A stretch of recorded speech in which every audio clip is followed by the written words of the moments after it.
Hello and welcome back, everyone. It's just another day in the life as a military wife. And in the last few weeks, as I was prepping for this current event episode, I was going through the news, trying to focus on what I felt was the most pressing things to discuss or most relevant, just to kind of help keep you updated and informed, because I know all of our lives are hectic. As I was doing this, I noticed a trend, a certain theme that existed in a lot of the articles I was encountering, a lot of the situations I was keeping up to date on. And I want to share that theme with you all today. As always, I am your host, Sam Wolf, and you're listening to Life of a Military Wife.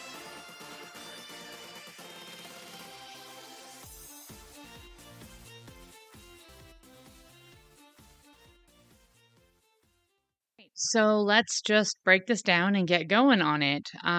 We've been talking a lot about goals and having direction in our lives. Basically, it's important to know what the end is going to be. Again, back to the 7 habits, because y'all know I love it. It's begin with the end in mind. You need to have a idea of what a W is. What's the win? And as I was going through a lot of the current events, a lot of the situations, and just different things that have been going on in the world, I noticed something. As we apply the begin with the end in mind in our lives, as we goal set and kind of find direction in our lives, we should be passing that on in our communities and our business lives. And eventually, hopefully, these concepts perpetuate themselves onto a community and national and global stage. Hopefully. But as I was going through the news, I was starting to run into something over and over and over again. It was the same comment being brought up by reporters and commentators in regards to several different situations. And that was, what's the end goal? What's a win? What's a W in this situation?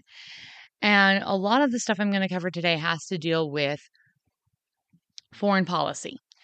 And foreign policy in the United States is a roller coaster because we are a very dynamic and fluid country, because leadership in this country changes every 4 to 8 years, depending on who's in office, and that greatly affects and shapes and determines foreign policy. Congress is involved as well, and hopefully they're a smoothing out effect in regards to those changes in the executive. But foreign policy in the United States is very fluid. And now, as Americans, that it's a different story. Americans themselves have very distinct and most of the time entrenched views on foreign policy. Most people have the same stance on foreign policy now that they had 10 years ago. And people do change and people's opinions do alter, but by and large, people tend to have their same opinions. However, as a country, our foreign policy seems to fluctuate. Now, again, this is my observation, and you may feel differently, and that's fine. But I want to kind of point a few things out in regards to this. So, we're going to start with the war in Ukraine.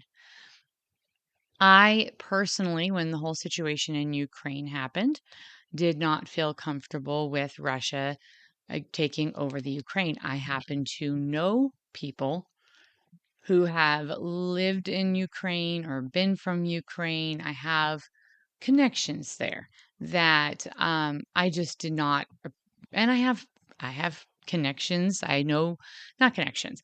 I know individuals who were born in Russia.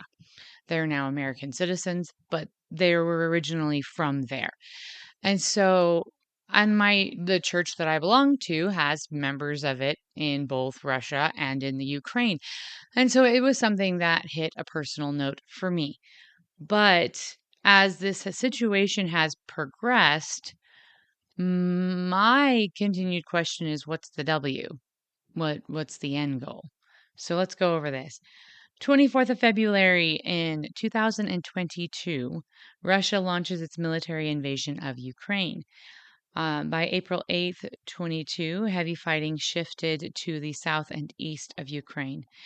By the 29th of August, Ukraine had started a significant counteroffensive, and that continued until November 12th of 2022, in which a stalemate occurred over the winter and continued more or less until summer in June. 8th of June, a second counteroffensive began and has more or less continued until now. As far as I could tell as of this date, the United States has actually sent just over 400 billion to Ukraine. More money has been allocated, but I am not aware whether or not it has actually arrived in Ukraine. 50 countries have been assisting the United States, and the State Department has an entire list of every piece of equipment, military hardware that we have sent over there.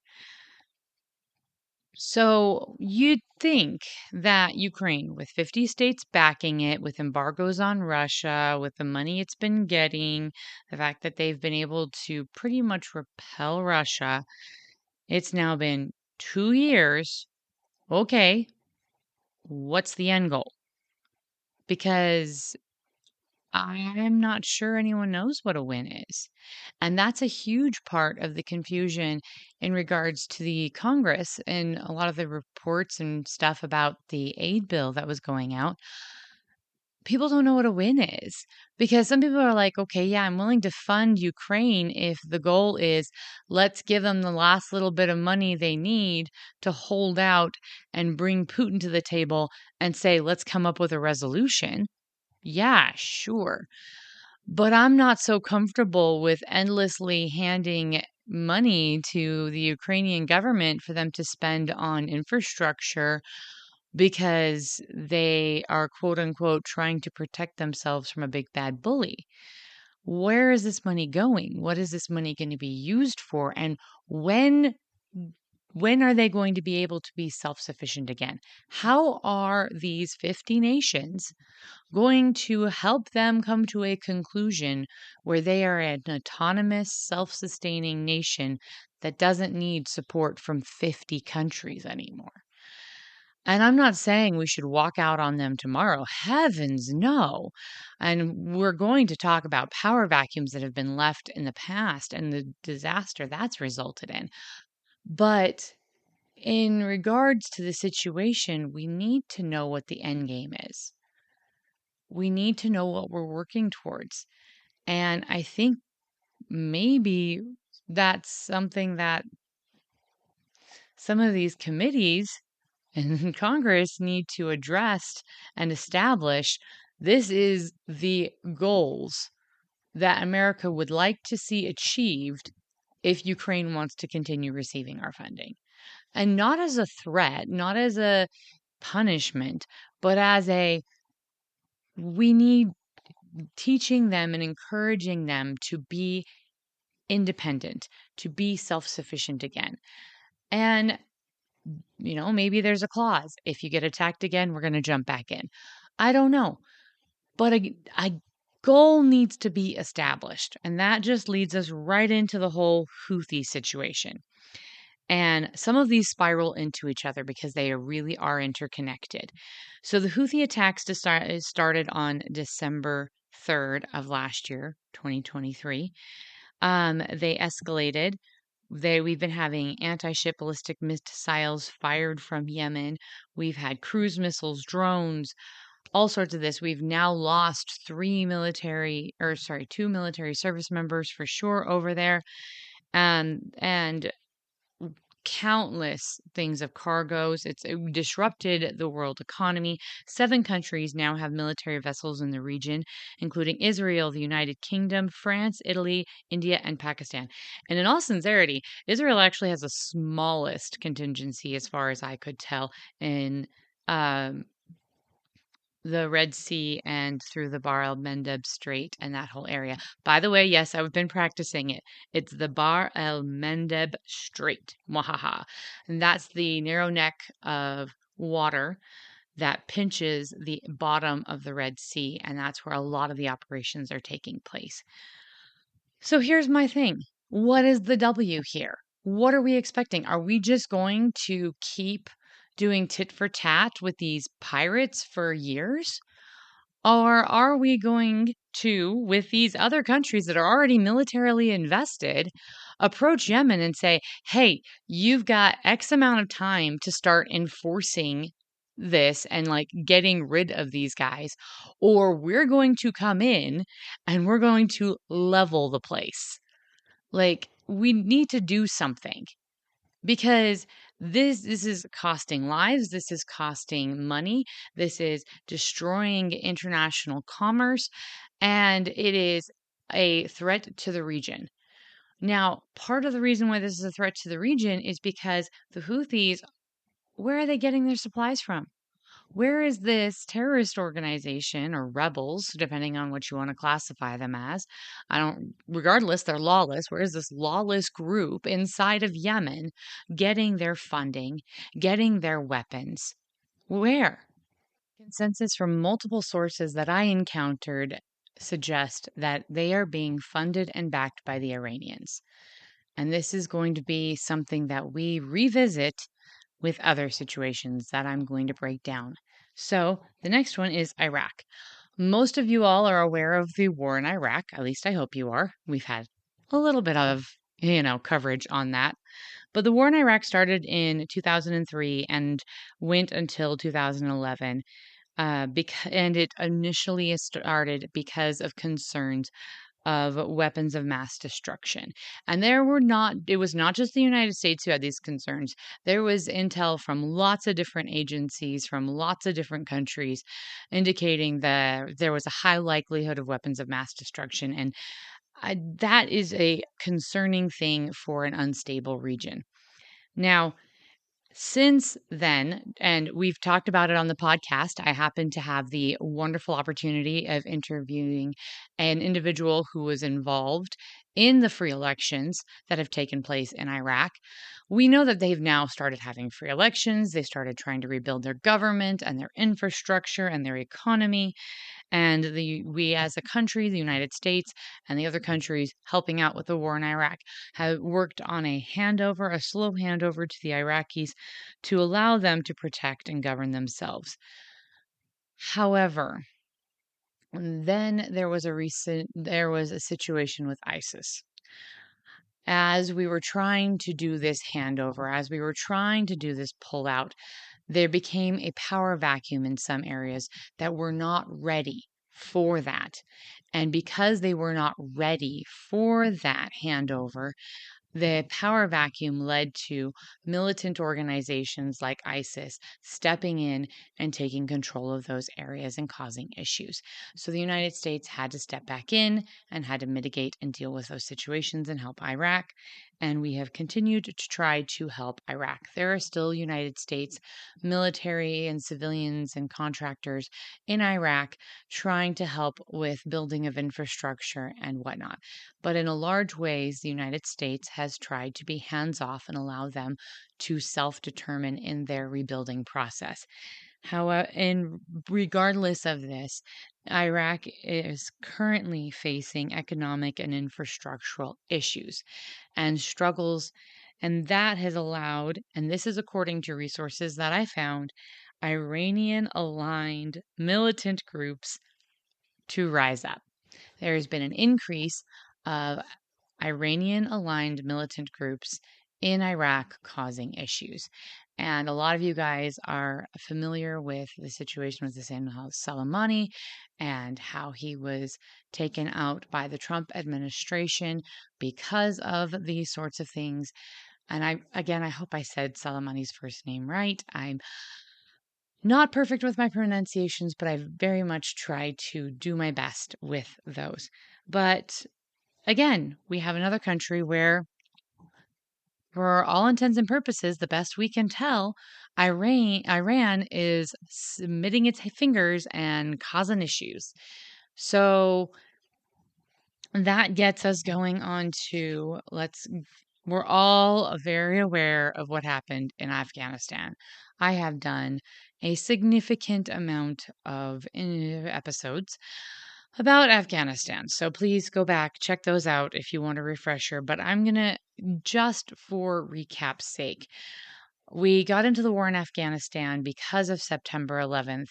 We went in, we helped clear out um, Osama bin Laden's people and liberate allow the Afghanis to rebuild and establish their own government.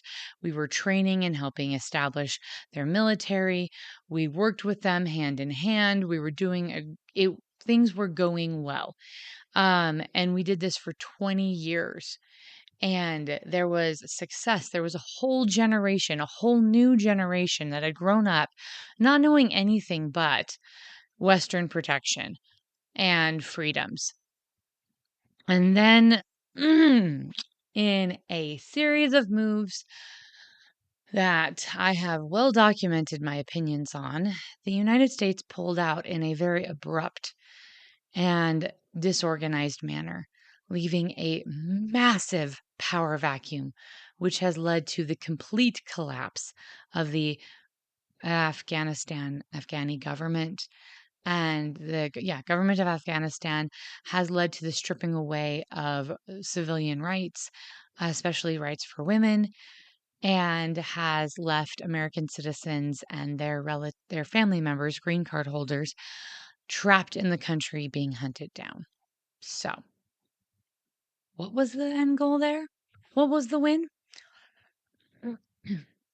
Iraq, Afghanistan, the Houthis, Ukraine, Iran itself. What is our end goal? Every administration has had a different approach to Iran, and you can have your own opinions on whether or not each of those approaches, or both of them, or none of them, have been effective.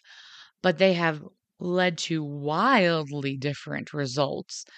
I personally am a huge fan of the Abraham Accords. I think they furthered peace in the Middle East than almost any other diplomatic solution that has been presented in my lifetime, at least. But here's the thing, what is the W? What is the end goal? What are we trying to accomplish? Because if you want to be an isolationist and say, let them burn, fine.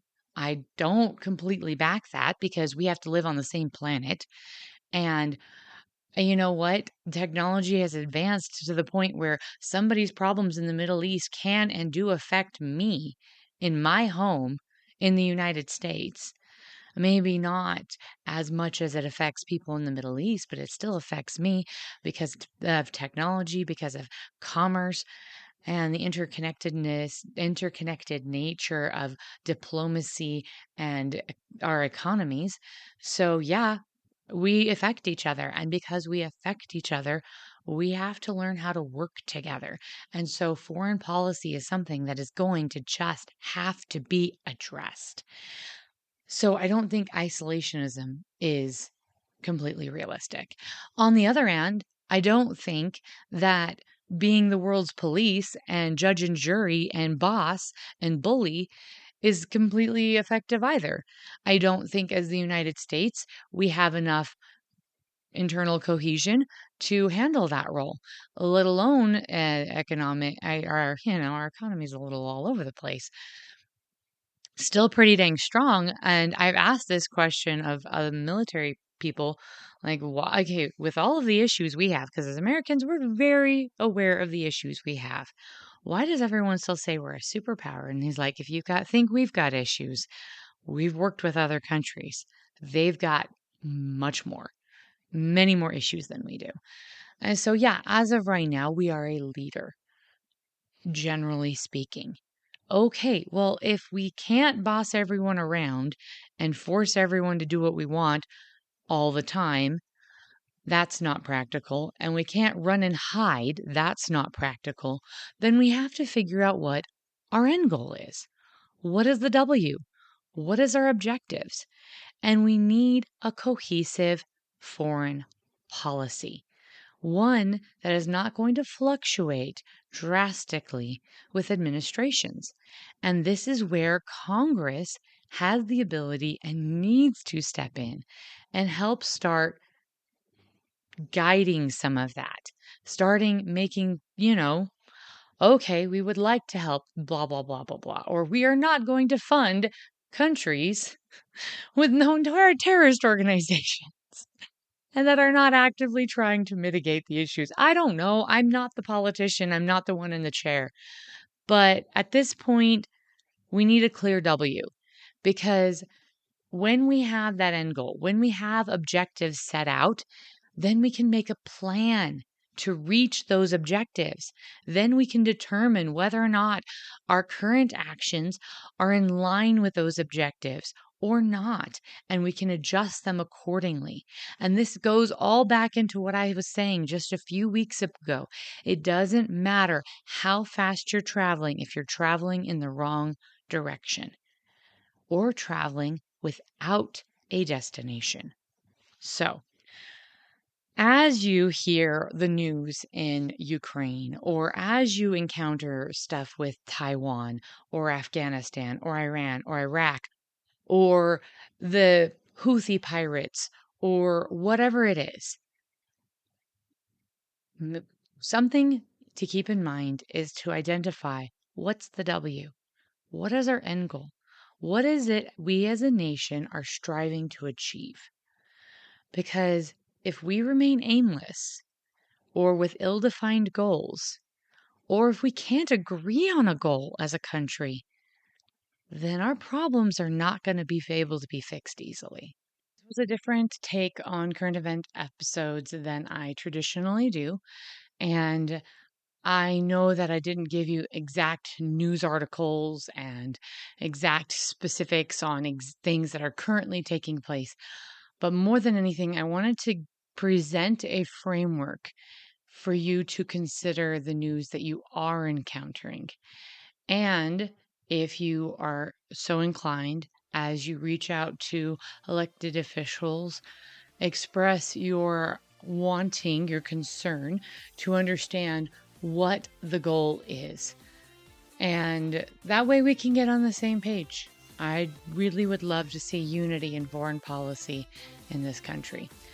Anyway, as always, I wanted to bring up there was a crash with loss of some military lives in a situation in San Diego. I do not have the exact names and figures in front of me, but my heart goes out to those families, and I hope that they can find the peace and help that they need in this time of hardship. That said, I am your host, Sam Wolf, and you've been listening to Life of a Military Wife.